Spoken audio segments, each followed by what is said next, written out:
안녕하세요. 정치타파입니다. 자, 이른바 검언 유착 의혹을 제보한 것으로 알려진 제보자 XGC가 나경원 전 미래통합당 의원 조사 전까진 자신도 검찰 측 출석 요청을 거절하겠다고 금일 밝혔습니다. 황희석 전 법무부 인권국장은 이날 페이스북을 통해 법세련, 아시죠? 법세련. 정치타파가 어제도 말씀드렸는데, 유령 단체의 고발을 이유로 검찰이 채널A 기자들과 현직 검사의 총선 공작을 MBC에 제보한 지모 씨에게 검찰청에 출석하라고 요청했다며 제보자 XGC의 입장을 전했습니다. 자, 법세련은 지난달 4일 G씨가 채널A 기자의 업무를 방해했다며 유괴에 의한 업무방해 혐의로 서울중앙지검에 고발을 하였습니다. 해당 고발건은 이 사건을 수사 중인 형사 1부 정진웅 부장검사로 곧바로 배당이 되었습니다. G씨는 입장문을 통해 최근 존재 자체가 의심스러운 법세련이라는 단체가 고발한 사건에 대해 검찰은 변호인을 통해 저에게 출석을 요청했다며 이 출석 요청에는 거부하거나 조건부 출석을 하려 한다고 말했습니다. 자, 이어 최소한 채널A가 공식적으로 발표한 것만을 보더라도 취재윤리를 위반했다고 인정하고 있는 것인데 그것이 어떻게 업무 방해가 된다는 것인지 상식적으로 이해할 수도 없고 굳이 피고발인 조사의 수사 방법이 아니더라도 검찰에서 충분히 각하 판단을 할 수 있는 것이라고 주장을 하였습니다.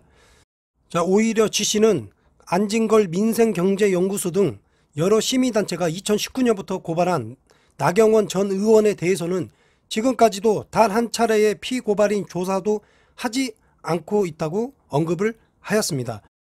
G씨는 법은 만인에게 평등하다는 법원과 윤석열 검찰총장이 항상 공개적으로 주장하던 법과 원칙의 측면과 함께 범죄의 무게나 의도를 보더라도 나 전 의원보다 피고발인 조사를 먼저 받아야 할 하등의 이유도 없다고 생각한다고 했습니다. 그러면서 나 전 의원의 피고발인 조사가 이루어진 이후에 저 역시 피고발인 조사에 응할 것이라며 최소한 같은 날 같은 시간에 불러서 피고발인 조사가 이루어진다면 포토라인에 같이 설 용의가 있다고 말했습니다.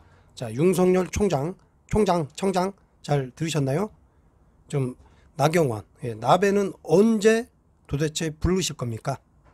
앞서 MBC 뉴스 데스크는 지난 3월 31일 채널A 기자가 이철 전 밸류인베스트먼트 코리아 대표 지인인 G씨와 접촉해 유시민 노무현 재단 이사장의 비위를 털어놓으라고 강요를 했으며 현직 검사장과의 윤석열의 가장 측근의 검사장입니다. 누군지 다들 아시죠? 현직 검사장과의 친분을 들며 그를 압박했다는 취지로 보도했습니다. 제2의 한명수 전 총리 사건을 만들려고 했습니다. 총선 전에 이게 진짜로 얘들대로 작업이 돼서 소설을 썼으면 더불어민주당과 문재인 정부는 그냥 폭망을 했습니다. 이게 만약에 제대로 작업이 됐으면 아주 심각한 건이에요. 근데 지금 현재 윤석열 검찰이 지금 문제가 되는 그 채널A 기자와 그 검사장 그런 관련된 걸 수사를 하지 그렇게까지 지금 이루어지지 않고 뭐 제보자나 MBC를 더욱더 강하게 지금 밀어붙이고 있다는 후문입니다. 지금 현재. 자, 민주언론연합이 채널A 기자 등을 검찰에 고발했고 검찰은 채널A가 자체 진상조사 차원에서 사설업체에 맡긴 해당 기자의 휴대전화 포렌식 자료를 압수해 취재 과정 등을 살펴보고 있다고 합니다. 자, G씨는 지난 5월 13일 참고인 겸 피고발인 신분으로 검찰에 소환돼 조사를 받은 바 있습니다. 자, 오늘은 검언 유착에 대한 기사가 있어서 말씀을 드렸고요. 윤석열 검찰이 하루라도 빨리 나경원 나배를 하루빨리 소환해서 수사를 하고 기소를 했으면 좋겠습니다. 자, 오늘은 여기까지입니다.